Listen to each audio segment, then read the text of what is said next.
So a remark about a question that was asked yesterday about relativistic effects. In general, in condensed matter, the Fermi velocities are quite small when compared to speed of light. So typically you will find that it's 10 to the power 5 or 6 meters per second. So you can typically ignore all relativistic effects. So most of the times in condensed matter, you'll be dealing with non-relativistic field theory. Now, one material where you do see some relativistic effects is graphene. And the reason is that the dispersion relation, as you saw in the tutorial, is linear. That means if you calculate the velocity at any point in k, so E as a function of k is linear. So that means dE over dk is just constant. So it is a relativistic theory for electrons in graphene, the one that you have to use. But the speed of light there is replaced by Fermi velocity. So the point when we say that you should use relativistic theory, that means you should use relativistic theory for low energy description of graphene, where the Fermi velocity is still, it's much smaller than speed of light, but it's just constant. So velocity that the system is able to access, the velocity regime, is just constant.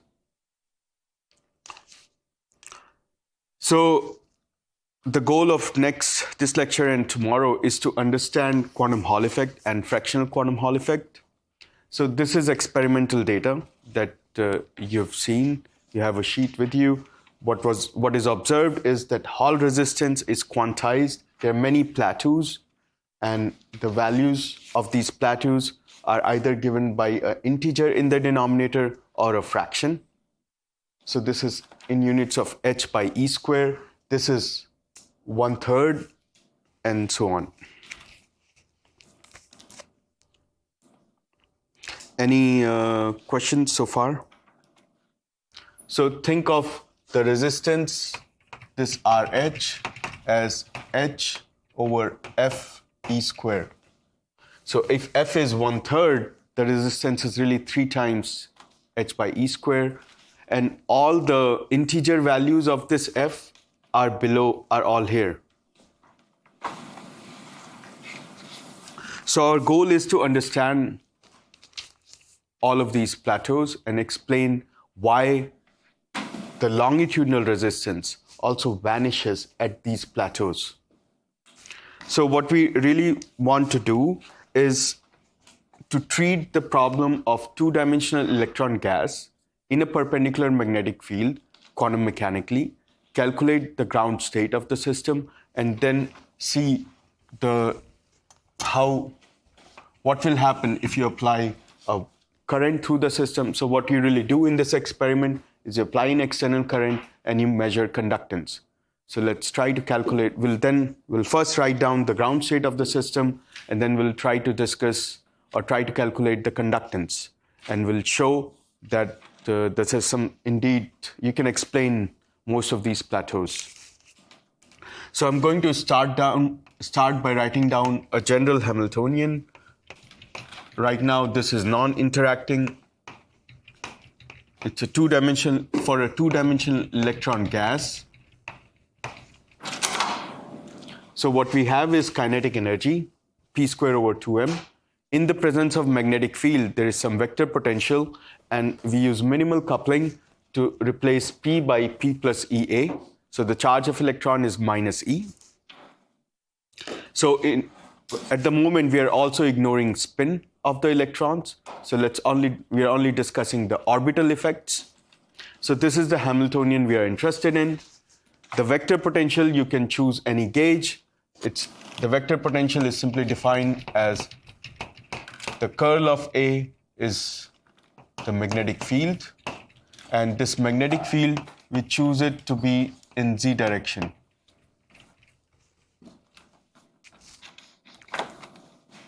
So for a given value of external field, you can choose any A. In fact, you know the gauge invariance. If you change A by gradient of a function, you will still get the same magnetic field. So another way you can think of gauge invariance is that the Schrödinger equation is gauge invariant. So if you do this gauge transformation for this Hamiltonian, you should, if you write down the Schrodinger equation, the Schrodinger equation should be gauge invariant. So if you change the vector potential, the wave functions, so let's do in position space. So we're talking about the wave functions. The wave functions would transform as a phase factor.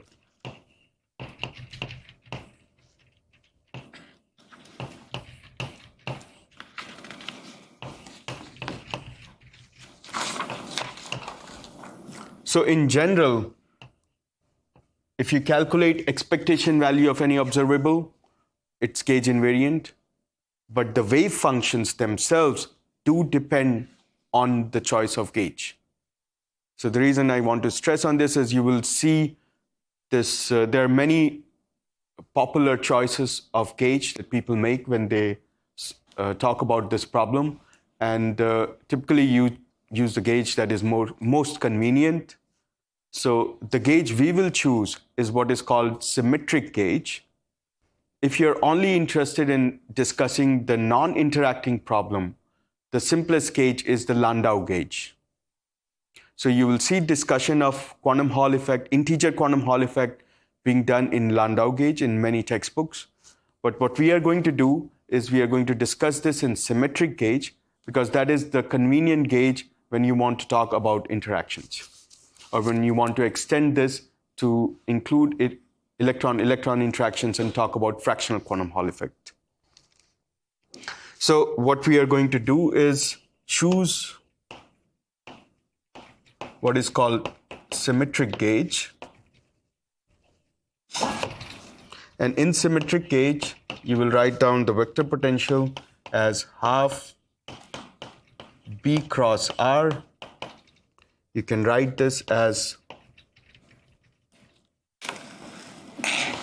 P over 2 minus Y x 0. So it's simply the minus Y coordinate in X direction and X coordinate in Y direction.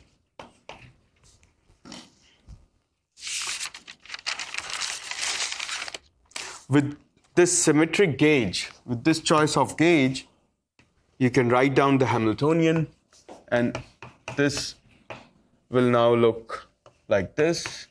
So now I'm going to write down the X term and the Y term separately.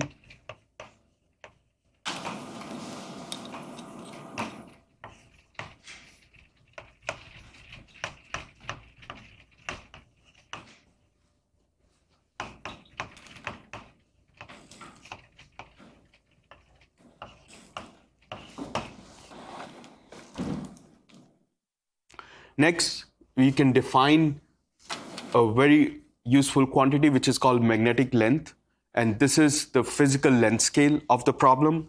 So we define magnetic length L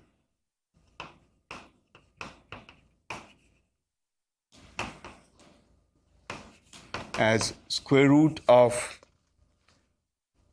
h bar divided by E times P. And what we are going to do is we are going to measure all lengths, all the coordinates in terms of this magnetic length, and all the energies in terms of cyclotron frequency.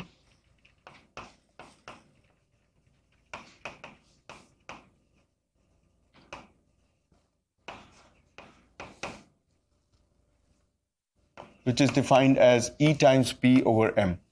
So what we really want to do is to go in dimensionless coordinates, and in these coordinates, by measuring energy in cyclotron frequency and length in magnetic length, you can write down this Hamiltonian as half minus I del over del X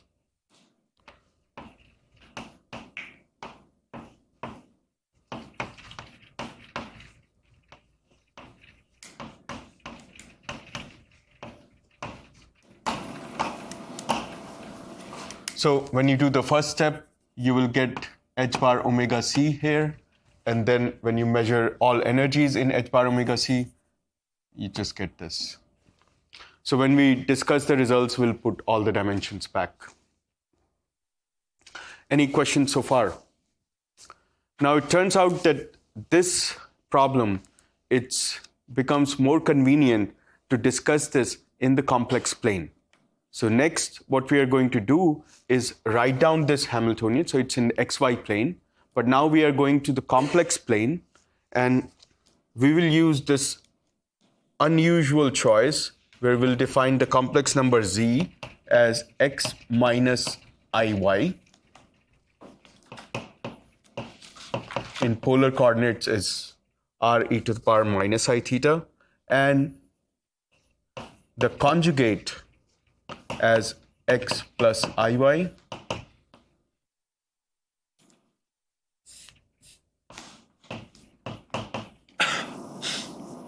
The reason we do this, make this choice for z rather than the usual x plus iy, is that later on when we find the wave functions, we'll find out that the wave functions depend crucially on what is called Landau level index. For the 0th Landau level, if you make this choice, the wave functions will only involve the coordinates and not the conjugate. So we will see this in 10-15 minutes. So for the moment, remember that z is x minus iy and z bar, the conjugate, is x plus iy. Now you can transform the derivatives. Del over del x, this will be given as del over del z plus del over del z bar. And you can find out what del y is, del over del y. This is minus I times partial derivative with respect to the coordinate minus the partial derivative with respect to the conjugate.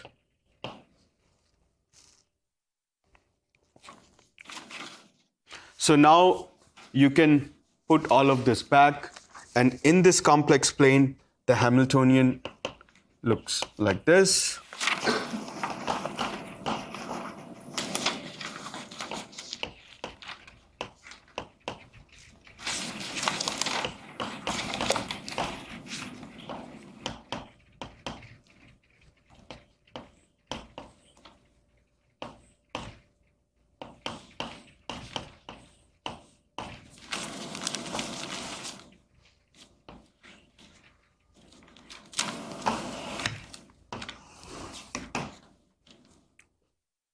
So this is the Hamiltonian we wish to solve. And what we would like to do is find the eigenstates of this Hamiltonian. Now, it is very convenient to solve this Hamiltonian by defining new operators. So right now we have just written this Hamiltonian by choosing a gauge, and we went to the complex coordinate. Next, we are going to define new operators, and these are ladder operators that will be defined as the B operator, which will be defined as 1 over square root of 2, the conjugate,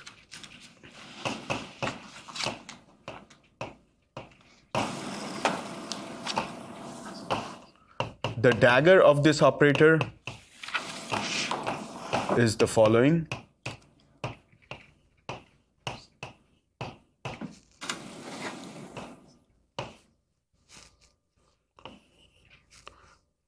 The annihilation operator A,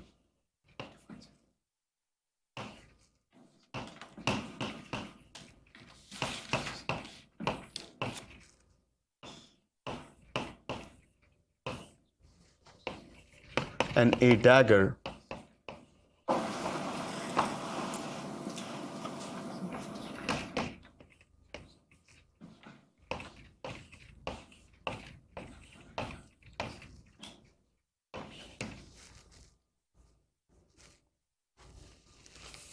So I'm defining two sets of operators, B and B dagger, and A dagger.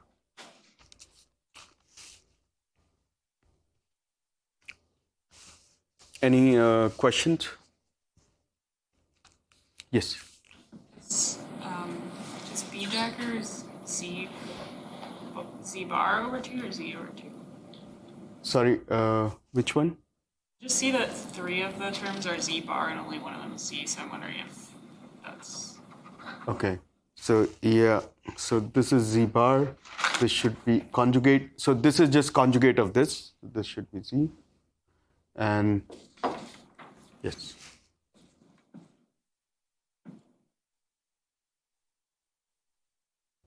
Any other questions?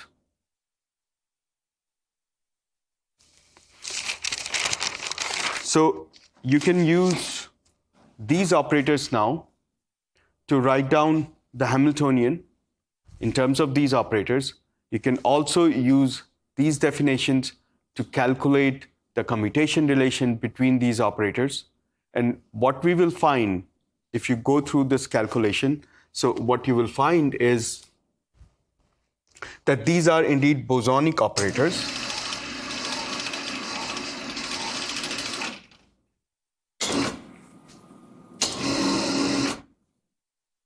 So these are bosonic operators that satisfy the commutation relation A dagger is 1 and B dagger is also 1 and all other commutators vanish.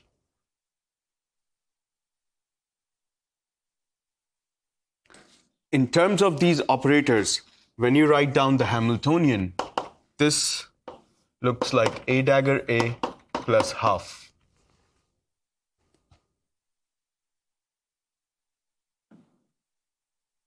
So the B operators don't appear in the Hamiltonian at all.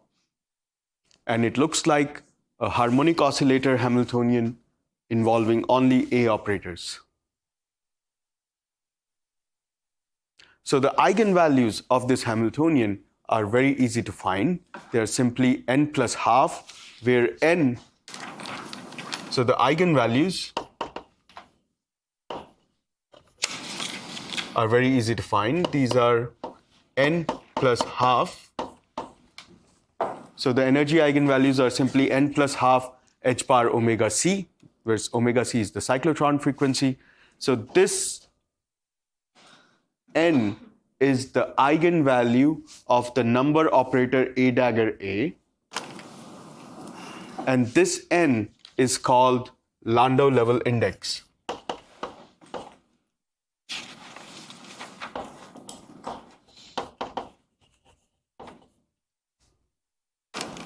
Any questions?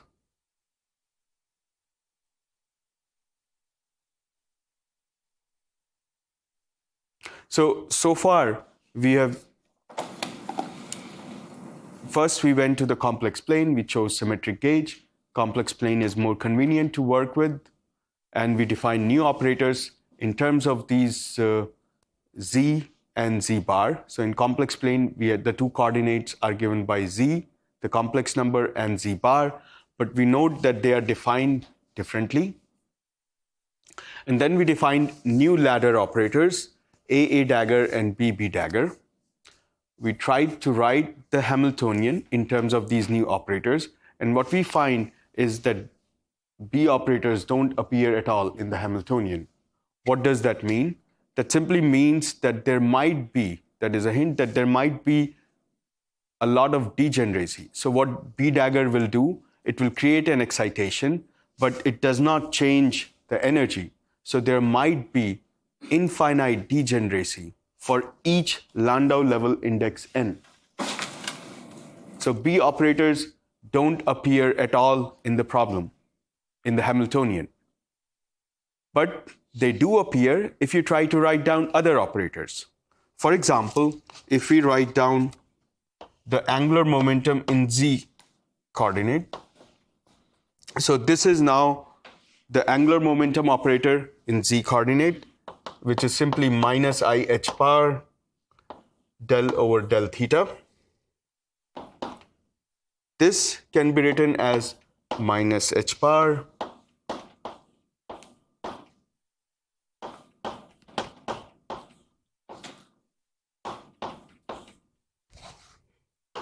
this you can write again in terms of A and B operators.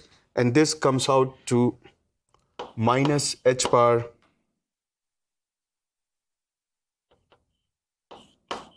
b dagger b minus a dagger a.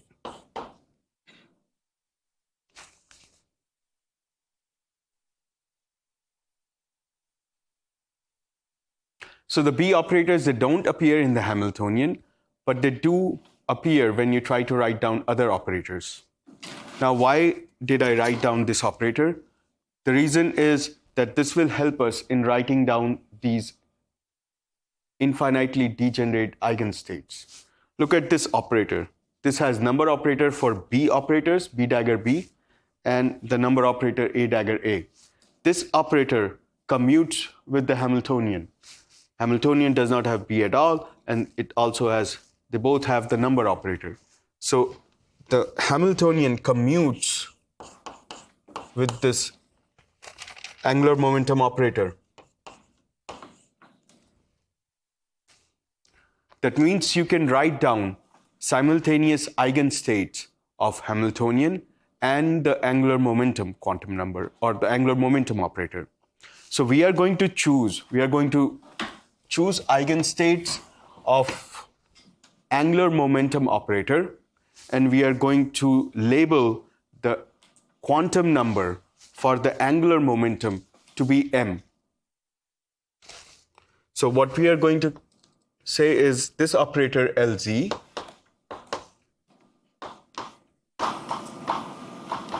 this is B dagger B minus A dagger A. We are going to choose states such that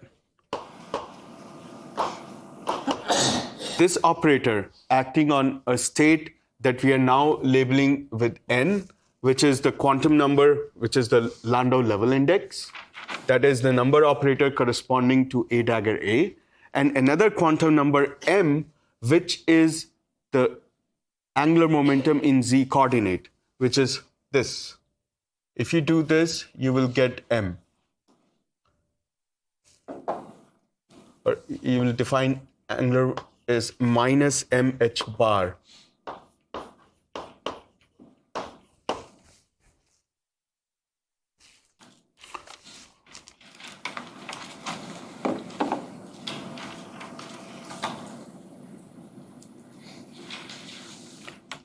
Any questions?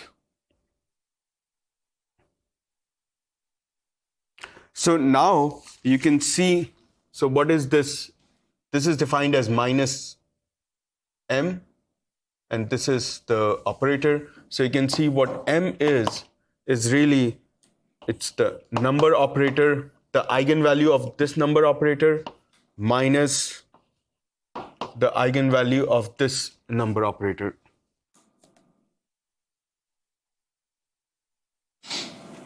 Now, the eigenvalues of number operators themselves should be non-negative integers. So if you are in a given Landau level with Landau level index being n, let's ask the question, how many values of m are allowed? So you start in the Landau level index n, and in this level n, we are asking the question, how many values of m are allowed? So B dagger B, so we're starting in level n. That means the eigenvalue of A dagger A is n. B dagger B, the minimum is 0. So the values that m can take is minus n. Then B dagger B can be 1. So you have minus n plus 1. B dagger B can be 2. So you have minus n plus 2, and so on.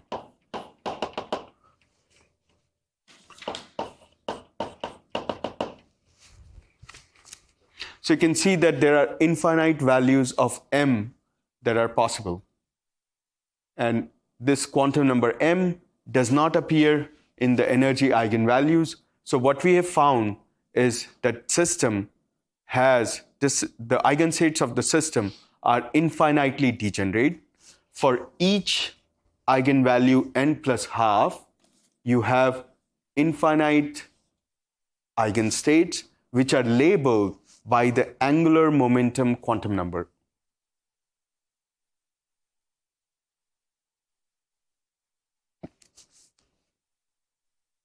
Any questions? Yes. So if m is the angular momentum quantum number for LZ, so L squared can be anything. Yeah. Yes. That's a good point. Yeah. But it can't be greater than.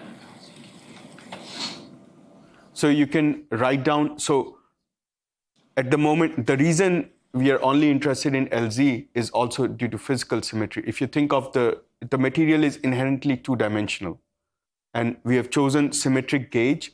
So what we are really interested in is this motion, circular motion in this two-dimensional plane. And that's what we will find. Also, this should, you can motivate this by thinking about the classical result. Classically, what happens to electrons in a magnetic field? They move in circles. So you do expect this to be a physically relevant operator.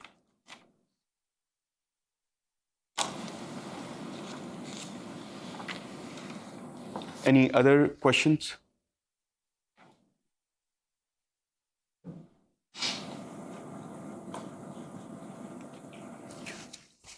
Okay, so what we have really found is we have found these eigenstates H of the Hamiltonian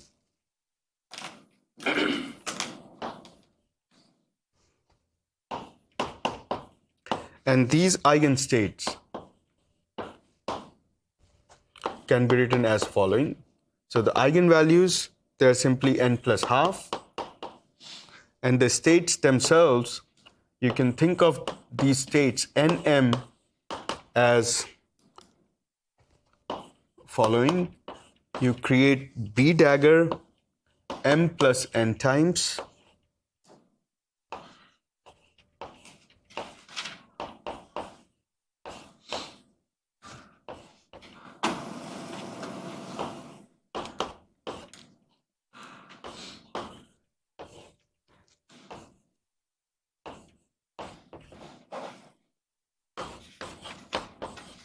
on vacuum.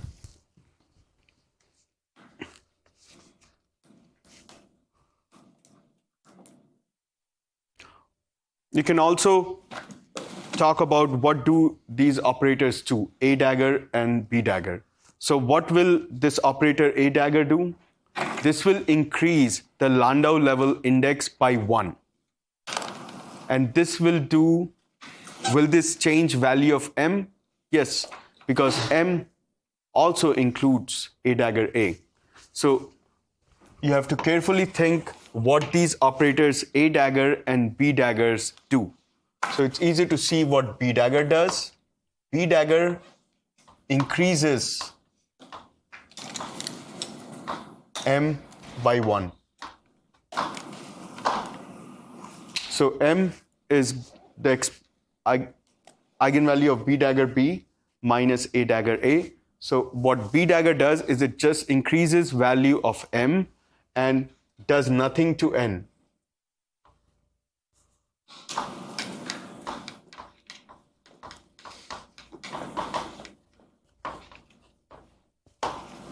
What about A dagger?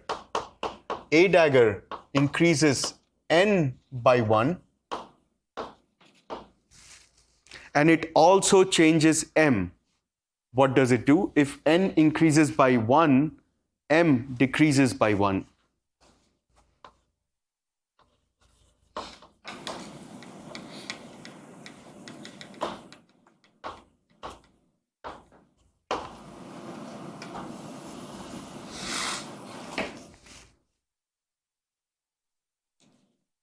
So these operators are not, you have to think of them in a slightly different way. These are not the conventional. So B dagger is just like the conventional operator, but the Hamiltonian does not have B dagger in it.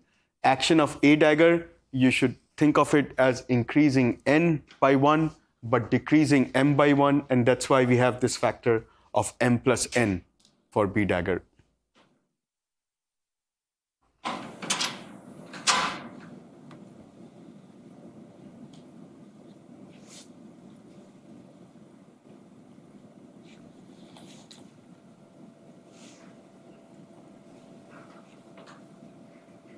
Any questions? So now, if I give you the vacuum state, you can calculate all other eigenstates by using this formula. So next, our goal is to find vacuum for this Hamiltonian in this representation. So how is vacuum defined? Vacuum is defined as no excitations so A operator, annihilation operator A on vacuum should be 0, and B on vacuum should also be 0. So using this, you can define the vacuum state, and if you use the representation for A and B in terms of these operators, A and B, so you should also note that there is this minus sign whenever you take dagger of a derivative operator, you get additional minus sign. You can show this by partial integration. So try to calculate what the dagger of an operator is, write down the scalar product, and do partial integration, and you can show that dagger of del over del z is minus del over del z bar. So use this form for A and B operators, and this as the definition of the vacuum.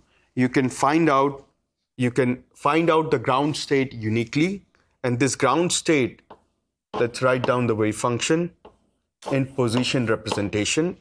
This ground state, we'll also call it eta 0, 0, r is 1 over square root 2 pi e to the power minus 1 over 4 z bar. So the vacuum is uniquely defined. This is the vacuum. You can act with use this formula to create all other states.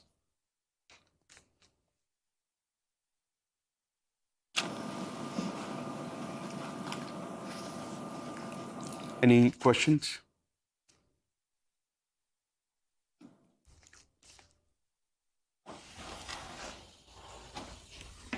So next, what we are going to do is we are going to talk about the infinitely degenerate lowest Landau level. So the eigenvalue of the number operator A dagger A, n is say 0. So the energy of the system is simply half h bar omega c. And we want to discuss all the eigenstates with this energy. You can write all of these eigenstates n 0m by using that formula. This would be 1 over square root of 2 to the power m z by 2 minus 2 del over del z bar over m square root of m factorial acting on 1 over square root of 2 pi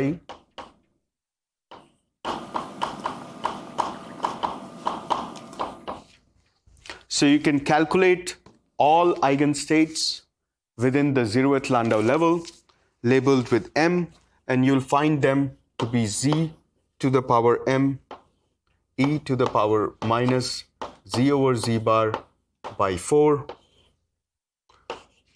square root 2 pi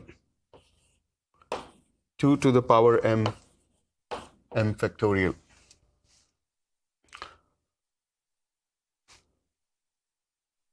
So if you look at this expression, you would see that all of these states only include this coordinate z, apart from this Gaussian factor, which really is just the modulus of this complex coordinate. So this is the reason we chose z and z bar in the way we define over there.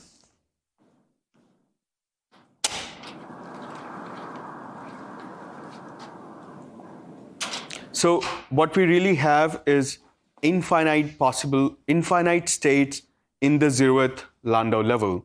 That means no matter how many electrons you have in your system, there will be enough states within the zeroth Landau level that can be occupied. But the reason this is not true is because essentially we always have a finite system. So we do get infinite degeneracy for an infinite system. So next, what our goal is to estimate what is the degeneracy for a finite system. So within zeroth Landau level, you have many single particle states.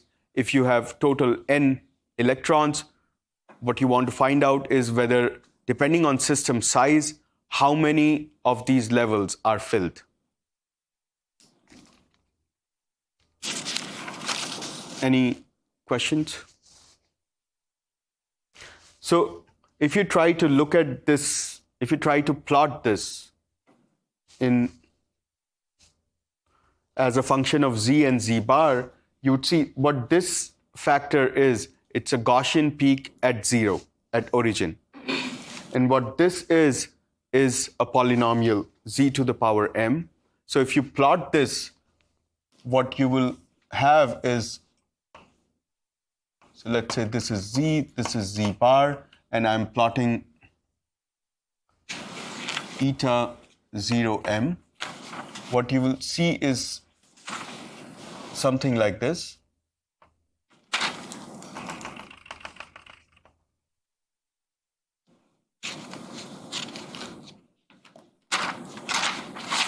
So this is a plot for this wave function. So this is a Gaussian peak, this is a polynomial. So if you make a plot in general, it will have a maxima somewhere, and it will be decaying on both sides of the maxima. And this is symmetric. This peak will be symmetric.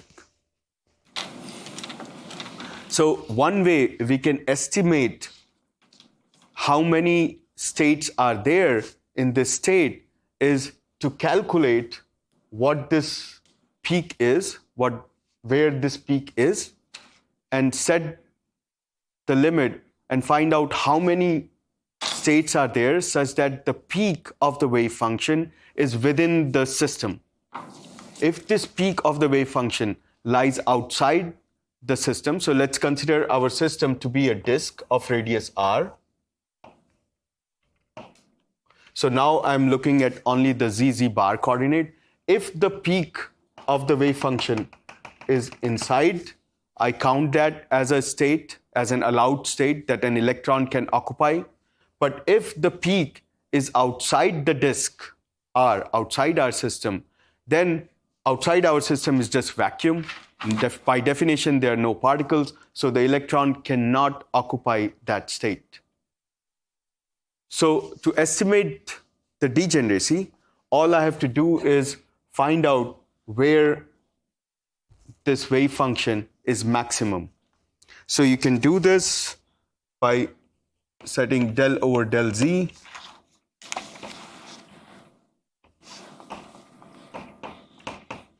to be 0. And when you do this, you'll find that what you find is z, the equation you have is z to the power m minus 1 4m minus zz bar, and the Gaussian factor is 0. This implies that the peak of the wave function is for mod z square equal to 4m.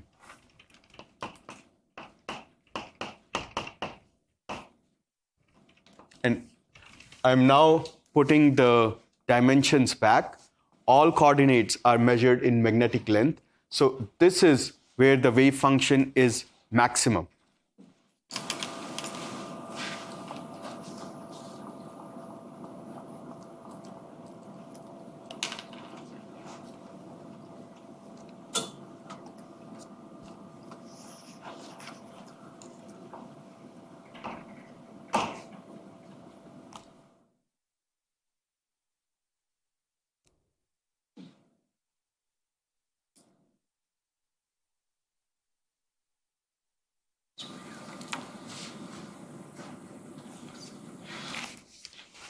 Any questions?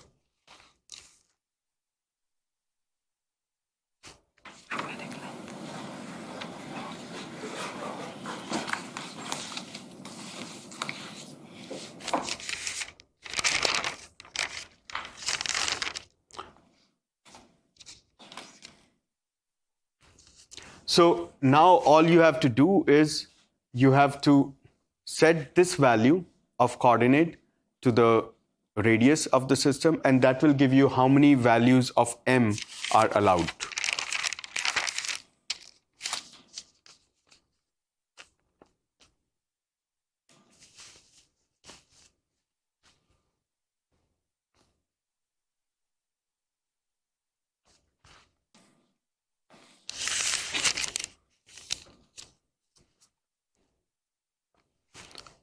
So let's do that. So what we find is 2 square root m L, this equal to R. This gives us an estimate of how many values of m are allowed. So we find that m is R square divided by 4L square.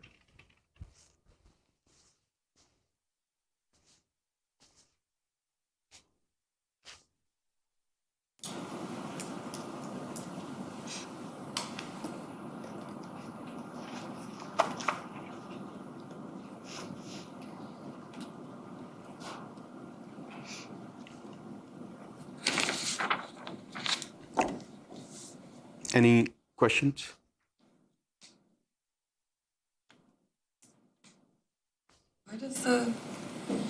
Why does the peak have to be inside the... So this is just a way to estimate. So if the peak is outside, that means the maximum probability for the electron is outside the disk, and outside the disk is really vacuum.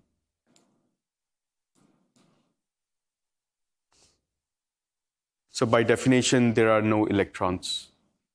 So we really have a two-dimensional electron gas in vacuum. Sorry. Yes. That m we calculated, is that the greatest m we can have? Yes, exactly. So m can be 0, 1, or actually it can be also negative. So you start with the minus n, but if we are doing it for the 0th Landau level, so n is really 0. So we start with 0 for the 0th Landau level, and then you can be 0, 1, 2, 3 till this value of m. So this is really the number of states available for occupation in the 0th Landau level.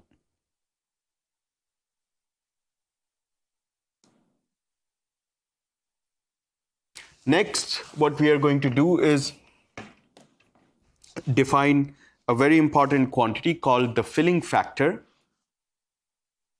which is defined as how many of these states can be filled. So let's define a quantity nu, and this is the filling factor, which is defined as density of electrons divided by the total maximum number of states that can be occupied. Now, the density of electrons also has a factor of 2 for spin. So one way to accommodate that factor of 2 for spin, so we don't want to include spin in our problem. So what we are going to do is we are only going to take half of this number and discuss what happens. So the maximum, what we will do here, what we'll put in the denominator is half of this, because we know that we do have spin. So the total electronic density, so the total number of states, so the maximum will be half of this, which would mean that you have occupied all of it. Does that make sense? So the electrons have spin half, and so far we have not included the spin. So how many electrons can occupy these states? Half of them, if you don't include spin, because for each electron, you actually have two possible states, so up electron and down electron. So in this electronic density, if I don't include spin in the maximum, I should take half of this number. So I'm going to write it down as rho electron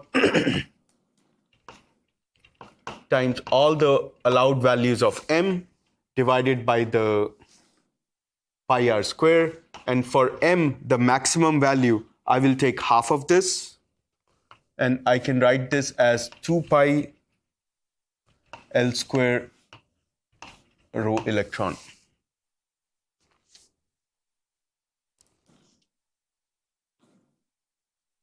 Now this can also be written as rho electron 2 pi h bar over EB. Now this quantity, we are going to call it rho B, which itself is defined as B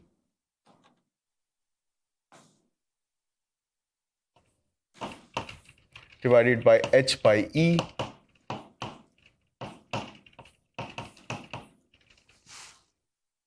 So we're defining a lot of new quantities and they all have some physical meaning. So this quantity H by E is, we are calling it phi naught, which is one flux quantum. So it is one magnetic flux quantum. And what this rho B is the magnetic flux density. It measures how many flux quantums are there in the external magnetic field.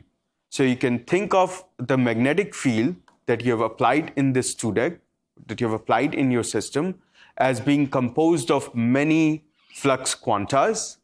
Each flux quanta is h bar over E. So what rho B is, it is a measure of how many flux quanta are there in your magnetic field. So this is called as magnetic flux density. So this filling factor is simply, you can write this as rho electron divided by rho B.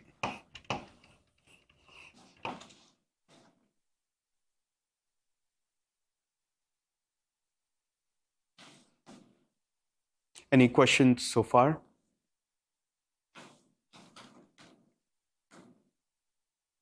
Now, what this means is, now imagine the case in general, you may have number of electrons such that, so the electronic density you can also tune in some systems, but the 2-deck you will start with some number of electrons.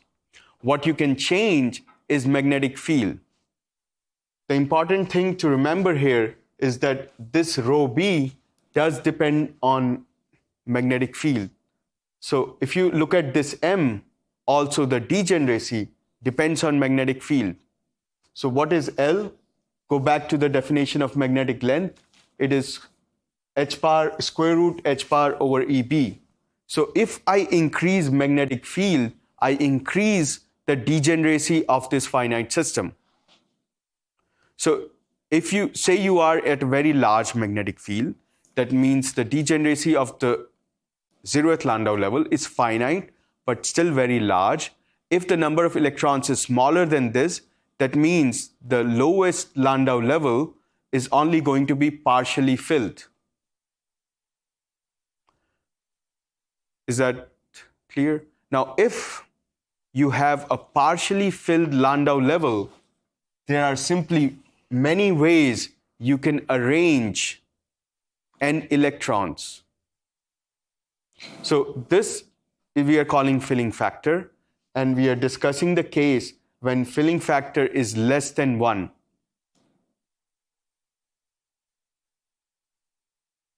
So when is this filling factor 1? If nu equal to 1, that means for each electron you have one flux quantum. So nu equal to 1 implies each electron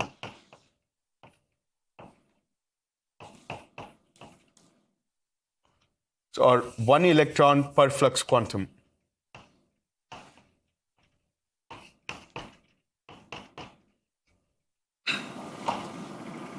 But you can also have a case where number of electrons is smaller than the total number of flux quantum, depending on the value of the magnetic field. And this is called partial filling. This is when the lowest Landau level has more states than the number of electrons. And if you want to choose n, so let's say the total number of electrons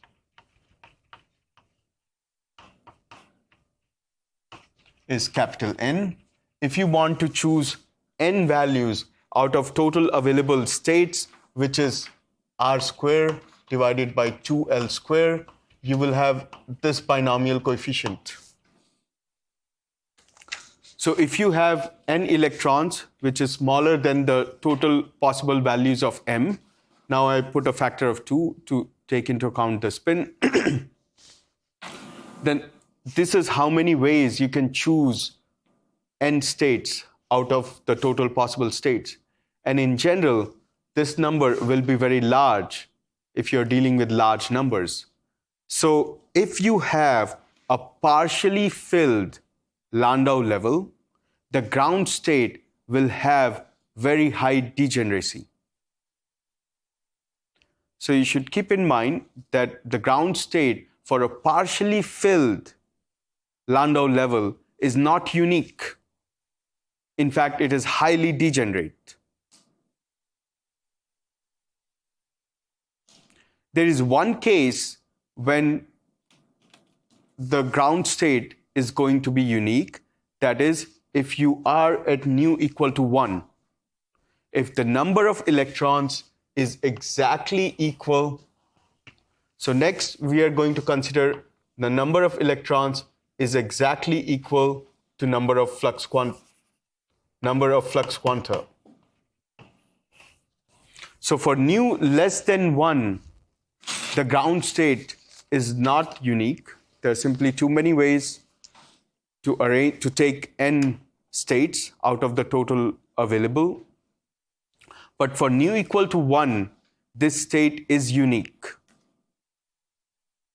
Now you can write this state or the ground state of the system corresponding to nu equal to 1. What does that mean? Ground state corresponding to nu equal to 1. That means ground state corresponding to a given, so for every system size, the ground state for nu equal to 1 will correspond to a particular value of magnetic field, such that you have one flux per electron, one flux quantum per electron. And you can write this state by using a Slater determinant. So so next I'm simply going to write down the wave function so now I'm going to write down a many-body wave function.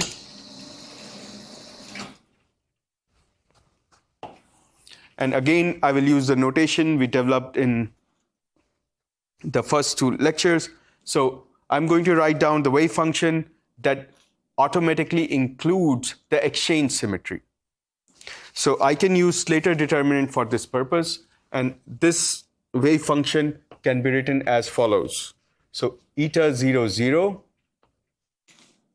Z1, the coordinates of these capital N electrons are denoted by Z1, Z2, and so on.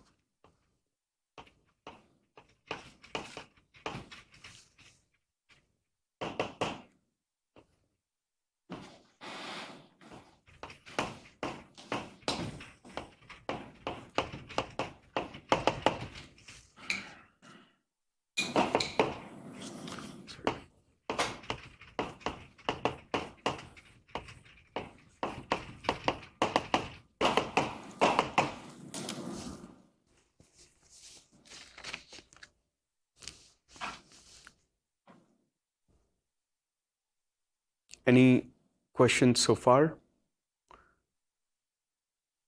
So what I have written down is many-body ground state describing a non-interacting system at a given value of magnetic field, which corresponds to nu equal to 1.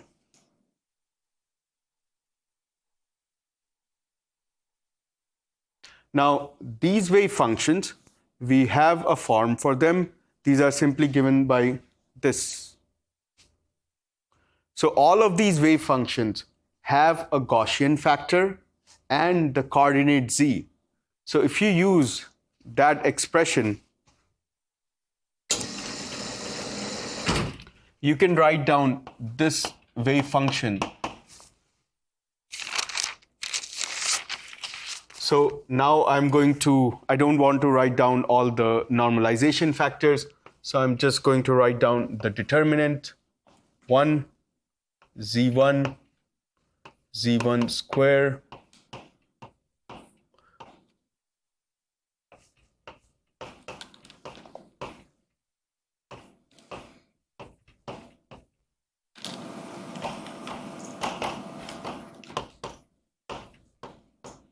and so on.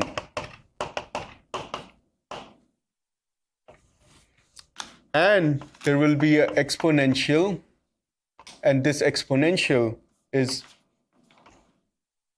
sum over I from 1 to n mod zi square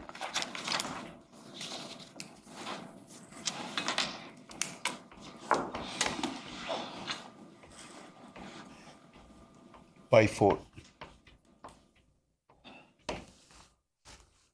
So that exponential outside the determinant comes from this.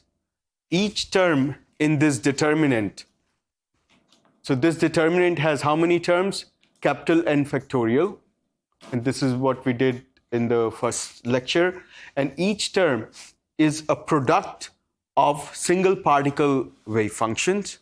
And each single particle wave function has that Gaussian factor. So in each of the terms in this determinant, you will get a Gaussian factor that corresponds to summing over mod z square for all n and this 4. So this Gaussian factor is going to be irrelevant for us, but keep in mind that it is coming from Gaussian factors for all of these wave functions. What this determinant is, we know already properties of this determinant. It's known in mathematics. This is called van der Monde determinant.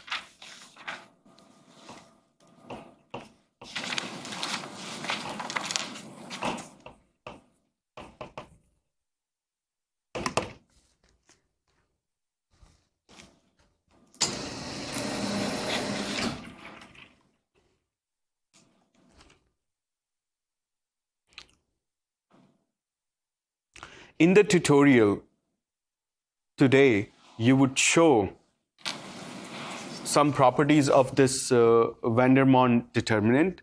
What you will show is that this determinant can be written as product j less than k zj minus zk, where j and k are integers. And this, so you'll show this in the tutorial. So now we are only talking about this determinant here. We took out all the Gaussian factors, and there is also some normalization constants. Now, what kind of terms are there in this van der Monde determinant? You can see, so this is what you will show in the tutorial. If your k is, say, 1, then there is no possible value of j. If k is 2, there is one possible value. If k is 3, then so on. So if you think about what terms are allowed here, you will find out that this determinant consists of terms like z1 minus z2, z1 minus z3, z2 minus z3,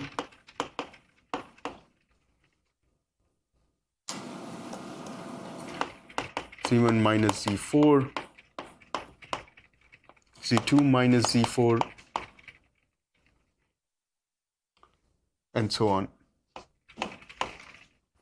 So if k is 2, then you have a term z1 minus z2, or you will have, if k is 3, you'll have z1 minus z3, z2 minus z3, and then you have to stop there. If K is 4, Z1 minus Z4, Z2 minus Z4, Z3 minus Z4, and so on. So just to gain an insight into what this determinant really is it has factors like this.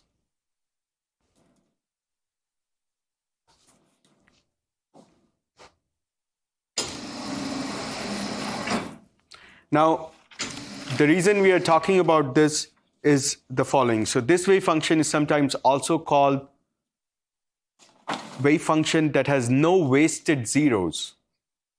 So what we want to show is, what we want to discuss are the Pauli correlations that are encoded in that determinant. So if you think of that determinant as a function of Z1, so think of that Vandermonde determinant as a function of Z1. So as a function of Z1, you will have terms like Z1 minus Z2, Z1 minus Z3, and so on. You will have many other terms that would be like Z2 minus Z3 and many other terms, but they are not dependent on Z1. All the terms that depend on Z1, on the coordinate 1 of the first electron, will be the following: Z1 minus Z2, Z1 minus Z3, till Z1 minus Zn. All other terms do not depend on Z1. So if you think of this as a polynomial, as a function of Z1, this is a polynomial of order n minus 1.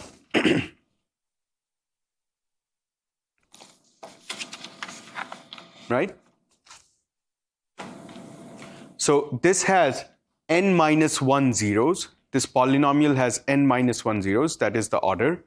Now, where are the zeros of this polynomial? The zeros are at Z1 equal to Z2, Z1 equal to Z3, Z1 equal to Z4, and so on.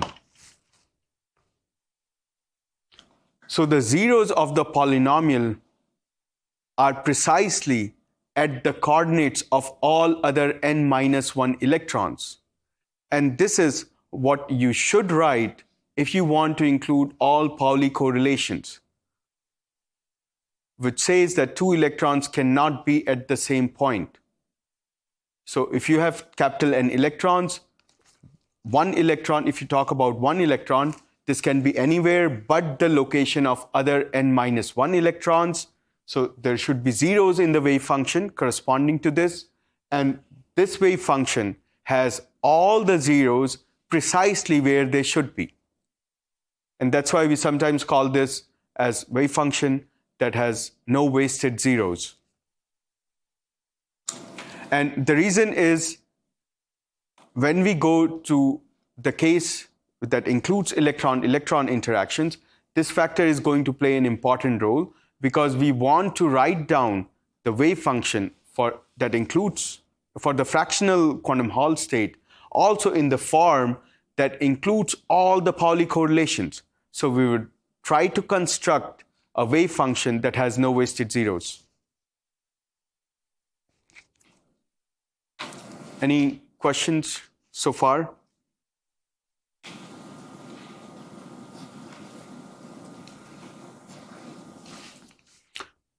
So now what we have is the ground state, where we have the wave function of the system. We started with that simple Hamiltonian, and we talked about an n electron, a many-body wave function for a non-interacting system. And this wave function at the filling factor 1, we can write down this wave function and we can describe the ground state of the system. In the same way, you can also describe, by writing down Slater determinant, you can also write down the ground state of nu equal to 2, for example, where you have twice, if you have twice the number of electrons, then n equal to 1 is no longer sufficient.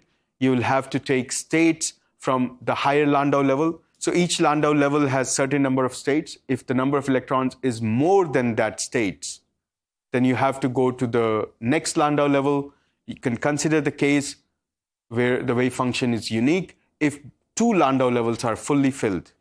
That wave function will be unique, and you can write down that wave function. So what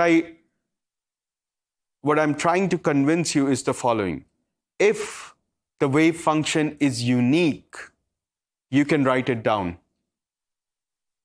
And this is what we are going to use when we are going to include the interactions. The problem is going to be very hard. We're going to simplify the problem and construct a case where the ground state is unique. And when the ground state is unique, we have a way of writing it down. Any questions so far? So this is how we can write down the ground states for filling factors 1, 2, and so on, all integer values. What that does is it explains all values of the Hall resistance corresponding to 1, 2, 3, 4. All of that is less than 10 Tesla in that graph. So you can describe the state of the system for at these plateaus. We have still not described why we get plateaus, because all we are doing is we are describing the system by writing down its wave function. We still have to calculate what should be the value of conductance, what really contributes to transport. If you apply a current, then it can think of this as a perturbation to the system. So how would the system respond? We still have to do that. But what we have is a formalism to describe the ground state at those plateaus corresponding to those filling factors. However, this does not work if you have fractional filling. Now let's take the case when you have h f e square, where f is 1/3.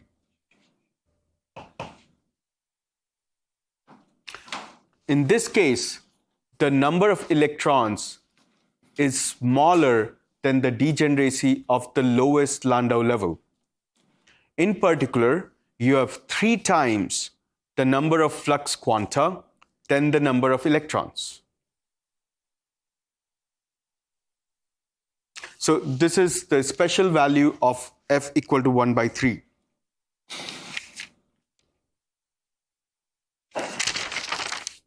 Now, there are many other plateaus corresponding to fractional values, and all of them, you can develop a theory for each one of them based on the analysis that we are going to do. But keep in mind that each of these plateaus, for various different fractions, they are described by a different ground state. So they are inherently distinct phases of this 2-deg in external magnetic field corresponding to each value of B. So they're distinct phases, but they all have same symmetry.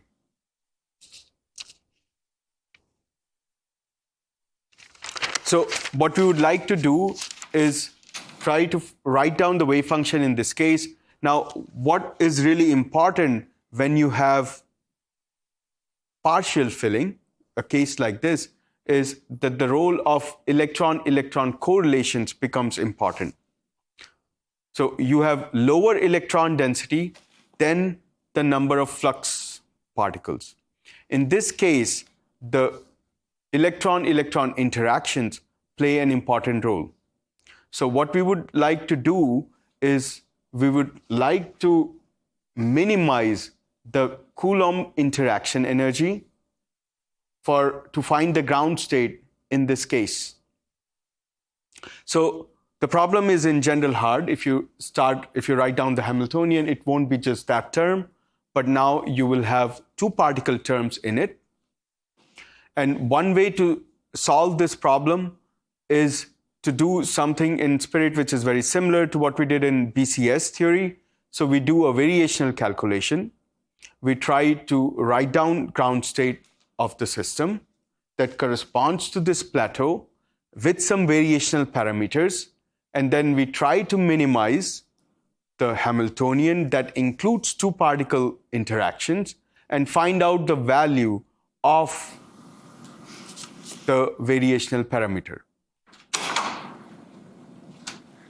Any questions so far? So what we are going to do is what Laughlin did in early 80s. So he tried to explain why there is a plateau at f equal to 1/3, or what he wanted to do is to write down the wave function corresponding to this partial filling. So he wrote down a variational wave function. Now we are calling this phi L, L for Laughlin. And he wrote down this wave function.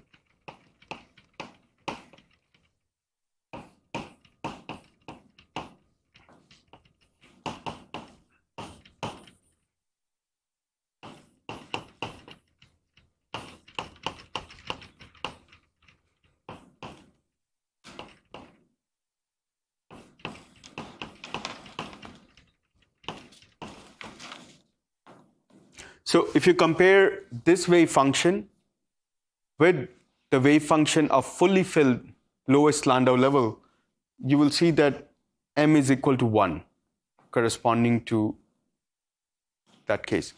The Gaussian factor is the same. There will be some normalization factor. So what we are going to discuss is up to some irrelevant normalization factor. So this wave function has one variational parameter, that is m. So what he did is he used this wave function, and then he tried to do the variational calculation.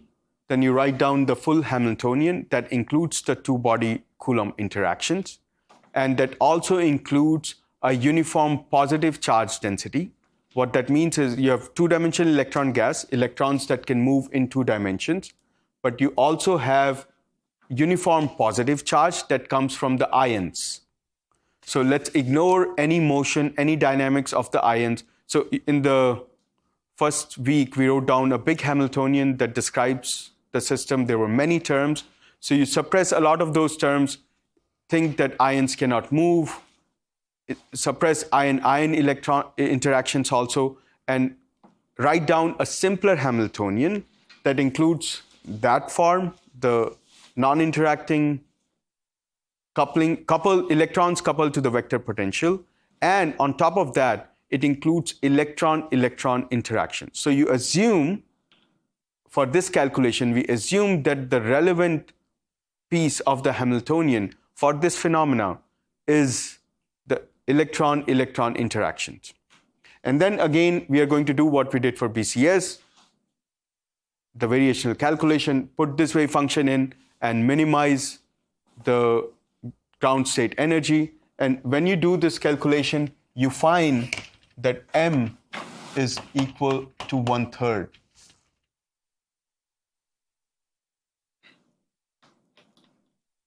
So in this way, you can write down the wave function for fractional states. So first we build our intuition how to write these wave functions, starting with a very simple Hamiltonian and considering a very simple case. We can write it down using Slater determinants. And then we use that form of wave function and try to write down the ground state for a case that includes interactions.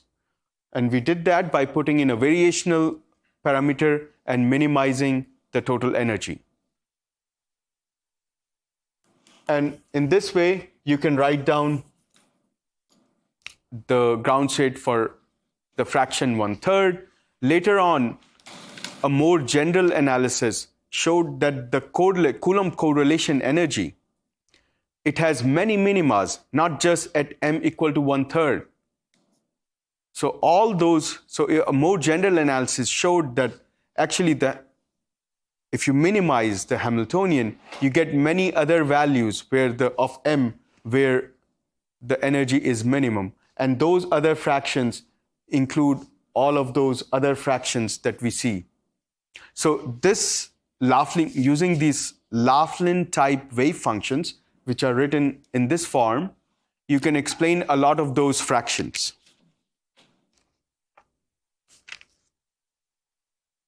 So you can explain many fractions.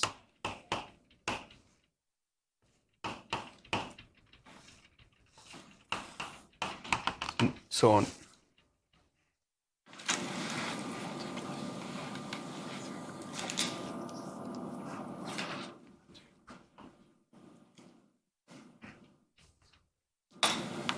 One thing you note is that all of these fractions have odd denominator. Actually, let me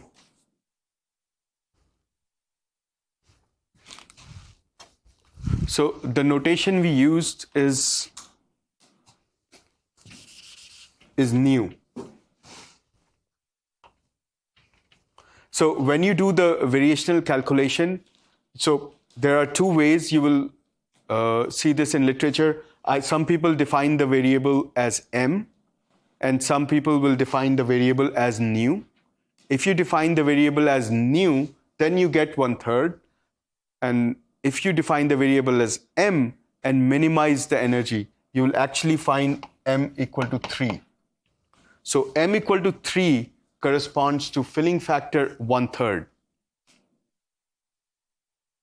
Is the power there really m and not?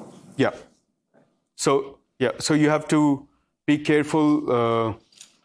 So one way to think of this is this factor, which is a polynomial, z1, zi minus zj. This does not have a branch cut. If you have a square root here, this will have a branch cut in the complex plane. So we should really think of this as a polynomial of order higher than 1. And the reason I guessed my mistake was because what we are going to do next is we are going to discuss properties of this factor and try to see Pauli's exclusion principle in this factor. So for that, we are going to show that this m is an odd integer. This can only be, so what is m equal to 1 correspond to? That corresponds to the fully filled Landau level, 1. The other values that m can take are 3, 5, and so on. But it's in general, it should be odd. One way to see this, so correct this mistake, nu are all these fractions corresponding to the fractional quantum Hall effect. If you use this wave function and the Hamiltonian, do the variational calculation, you will find m equal to 3. A more general analysis will show that many other values of m are also possible because they all minimize the total energy of the system. That includes electron-electron repulsion. So one way to write down this wave function is the following. Let's pull out a factor of zj minus zk.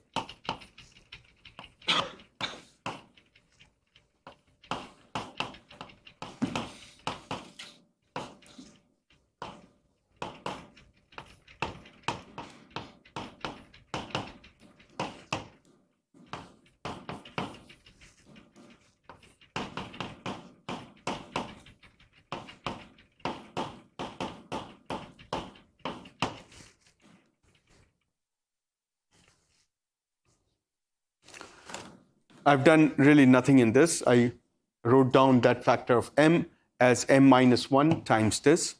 Now, this one, we already discussed that if you have j and k are indices that run till the total number of electrons. So zj and zk, they are really coordinates of the electrons.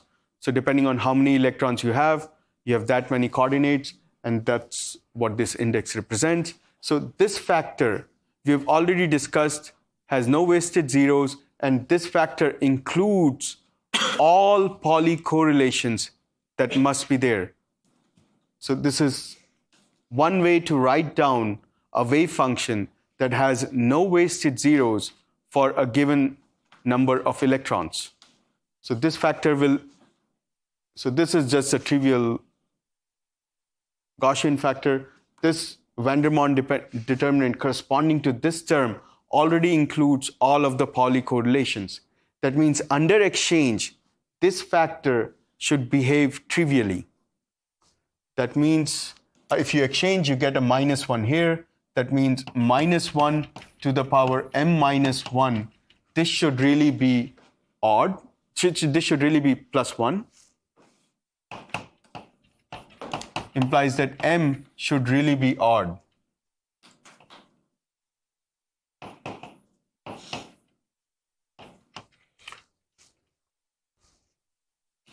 So you can think of this as e to the power I pi m minus 1. This should be e to the power I 2 pi times p. So what you will find is m should be 2p plus 1.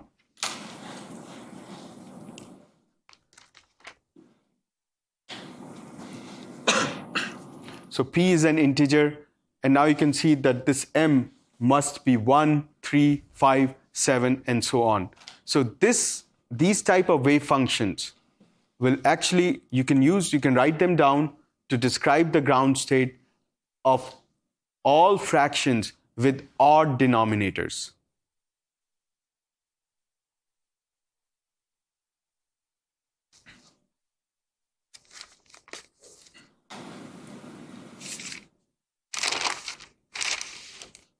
Any questions? Yes. Just for curiosity, did we manage to observe a plateau at m equal to 5? Or So I think, so the number of, so these are still very difficult experiments. I should start with that. And there are very few groups that have the ability to do such experiments. But I think there are some groups, there is at least 1 or 2 groups that report these plateaus. But in general, what you need is very strong magnetic fields. And there are very few places in the world that go up to fields of higher than 30 Tesla and so on. And what you also need is very clean 2-dimensional electron gas. Later on, we see that no sample is perfectly clean. You will always have disorder, but you do need this disorder to be smaller than the cyclotron frequency. Only then you can observe these plateaus.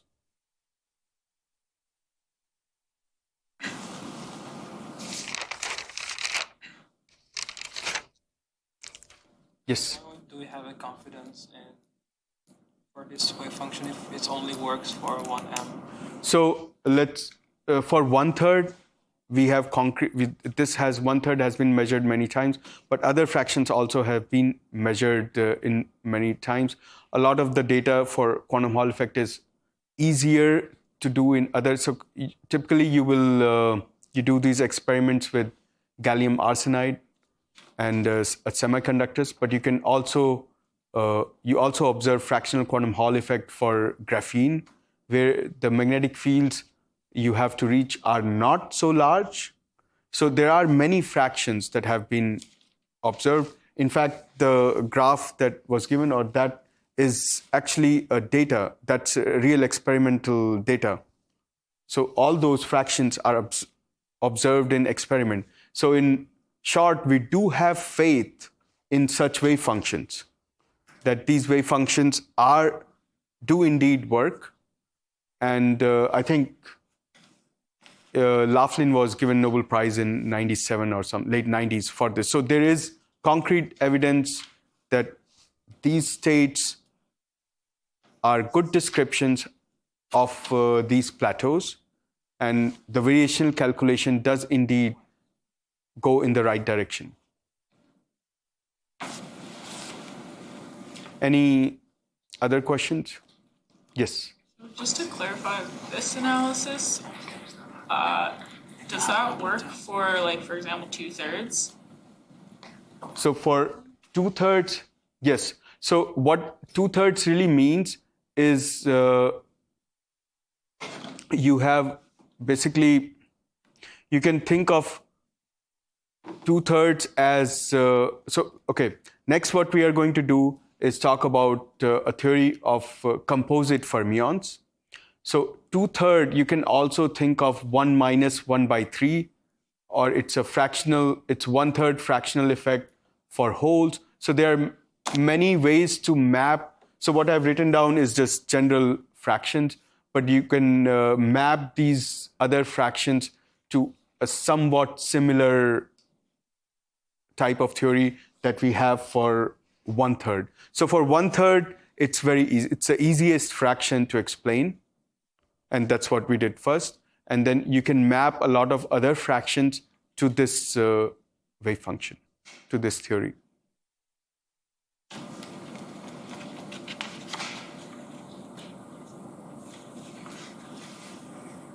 Any other questions? So tomorrow we will start with the theory of composite fermions, which is another way to look at this fractional quantum Hall state. And in general, we will construct some new particles, new effective particles, which will be bound states of electrons and flux quantums. And then using this theory of composite fermions, we can map a lot of these fractional quantum Hall effect ground states to an integer quantum Hall state. And then we will try to show that in integer quantum Hall state, how we can explain those plateaus.